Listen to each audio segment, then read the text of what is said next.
Hi everyone, I wanted to show you today one way that I feel closer to nature, especially when I can't always go outside depending on how bad my allergies are and stuff. So what I did was I've set up a shrine to nature inside the house. So on my bureau here, piece of sauce fell out, I've got my amaryllis that's growing. It's just started to come back. They go dormant over the winter, but it's got two lovely healthy leaves at the moment, so it's doing quite well. I've got also on here, this is a mango seed that I'm attempting to grow, but I think it's going to fail now. Never mind, it's the first time I tried that. And then this beautiful plant that has these shiny leaves.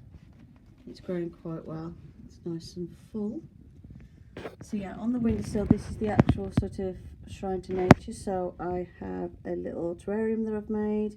That's just using some dirt out of the garden, some plants that grow naturally in the garden. There's some like bugs and wood lice and things in there, and it's doing really well. So I've just left that as it is. I've got my succulent, my little bonsai tree, and little cutting from that plant I've just showed you. This one that flowers, the flowers die off and then it grows new flowers, keeps flowering. My alien's there because he lives there, because I think it's funny to have him poking out through plants to try and scare people, so that's where I put my little xenomorph figure. Plants, I've got some, these are some watercress that I put in a jar just to see how tall they'd grow, and you can see they've gone massive. Little frog ornament that makes a nice croaking sound. I've tried to put as much things to do with nature on here as possible, apart from obviously my alien. This is my Buddha statue, which I use to represent Mother Nature, and I've got beads and everything on it, because I used to have this on my altar, and there's some earrings and a ring from my ancestors that died, and they quite like gardening and stuff, so I've kept those on there.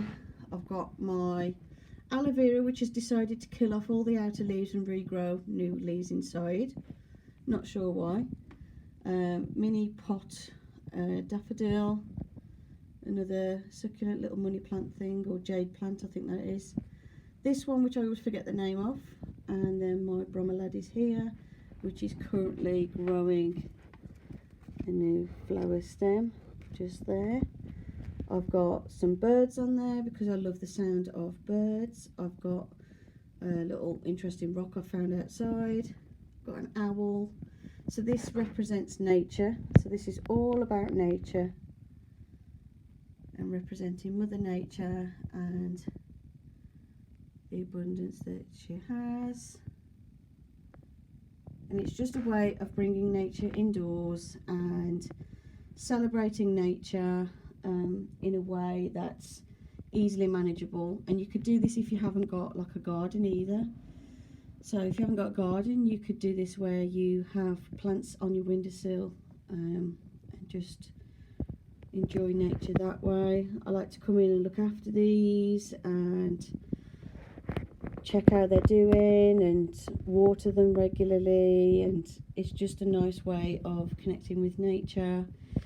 You can also use growing plants as a way of giving an offering to the earth, to basically thank the earth and show your appreciation for the life that earth gives us.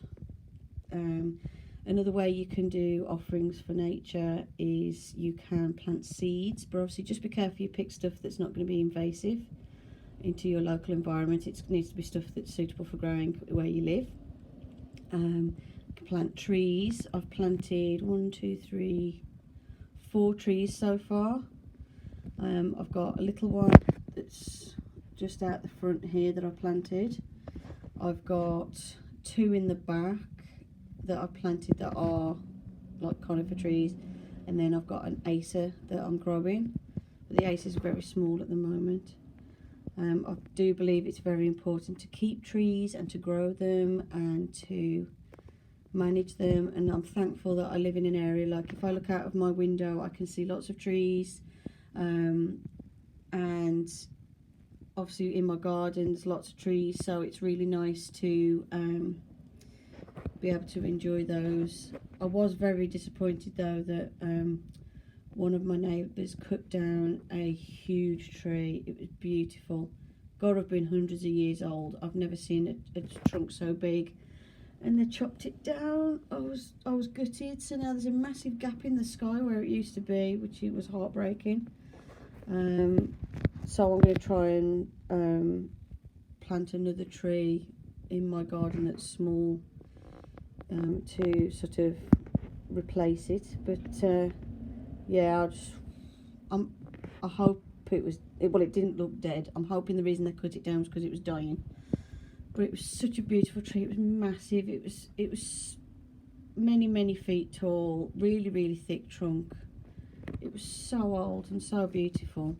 And the birds always sang in it in the morning, and it was really disappointing. So my way of giving back to nature is to grow lots of plants, and I go in the garden and I grow lots of vegetables and flowers. I plant trees.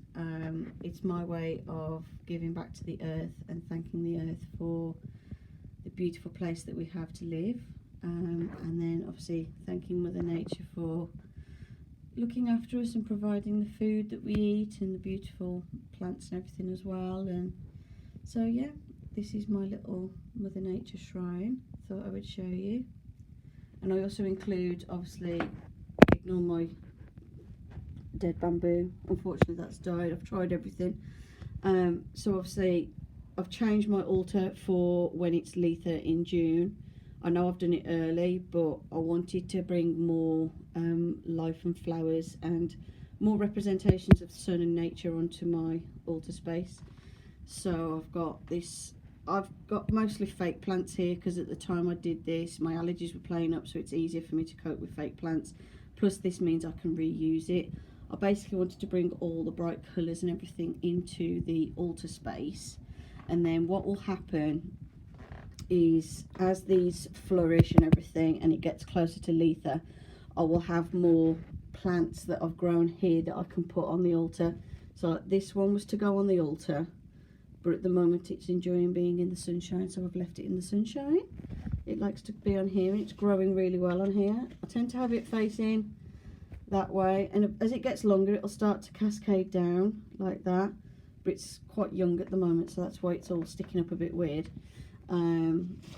But what I do is every so often I turn it around just so it gets some sunlight on the other side, and that eventually will cascade down almost like an ivy, and then I'll put it on my altar space and it will look beautiful. So I'm just letting it grow at the moment, and various ones of these have been on my altar space. I tend to rotate them.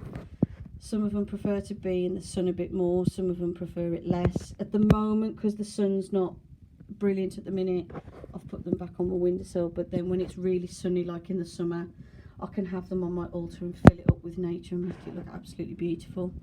But I do like having this little shrine to nature on my windowsill. So that's it. I thought I would show you my little nature shrine. Hope you enjoyed the video. Blessed be, and bye for now.